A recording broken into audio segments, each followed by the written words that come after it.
The old clock tower loomed over the small town, its bell ominously silent. Jane shuddered as she walked past it on her way home from the library. The library had been open late tonight, and she was walking home alone after dark.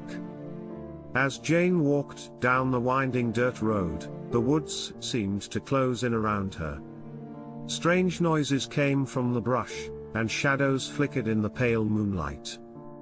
Jane walked faster, her heart pounding. Suddenly, she heard a twig snap behind her. She whipped around, but nothing was there. Her imagination was getting the better of her. Then she heard slow, heavy footsteps crunching on the gravel road. They were getting closer. She broke into a run. The footsteps behind her accelerated into a run too. She heard heavy breathing closing in, coming closer and closer. Jane screamed as she felt a large hand grasp onto her arm. She spun around to see a menacing figure towering over her. His pale, gaunt face was partially obscured by the shadows, but she could make out his cold, sinister eyes gazing down at her through the darkness. Jane screamed again and wrenched her arm free. She ran as fast as she could toward the lights of the town, the man chasing close behind. She ran and ran, her lungs burning, until she reached her house. She scrambled to unlock the door, flung herself inside, and locked it behind her, panting. As Jane leaned against the door catching her breath, she suddenly heard a loud thump come from the attic above. Her blood turned to ice. She wasn't alone. The chase wasn't over. And this time, there was nowhere left to run. Jane froze in terror as she heard heavy footsteps slowly creak down the attic stairs. She looked around frantically for a weapon to defend herself. Grabbing a fire poker from next to the fireplace, she held it out in front of her with trembling hands.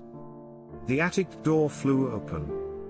The sinister man emerged, his pale eyes glowing in the darkness. He laughed when he saw the fire poker pointed at him. "Do you really think you can stop me with that, little girl?" he snarled. He started walking slowly down the stairs, step by step, as Jane backed away. She swung the fire poker at him, but he grabbed it effortlessly and wrenched it from her grip. Jane screamed and ran for the front door, but it wouldn't budge. She pounded on the windows, but the locks had been fastened shut. She was trapped. The man descended the last stair and stood before her, an evil smile spreading across his gaunt face. "Go ahead, scream all you like," he said. "No one will hear you. And no one will find you until it's too late." Jane screamed again and ran for the back door, desperately rattling the handle.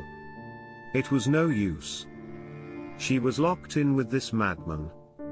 All the lights in the house suddenly went out. The moonlight filtering in through the windows dimly illuminated the man slowly walking toward her, clutching the fire poker. Jane's heart nearly stopped as she backed into a corner.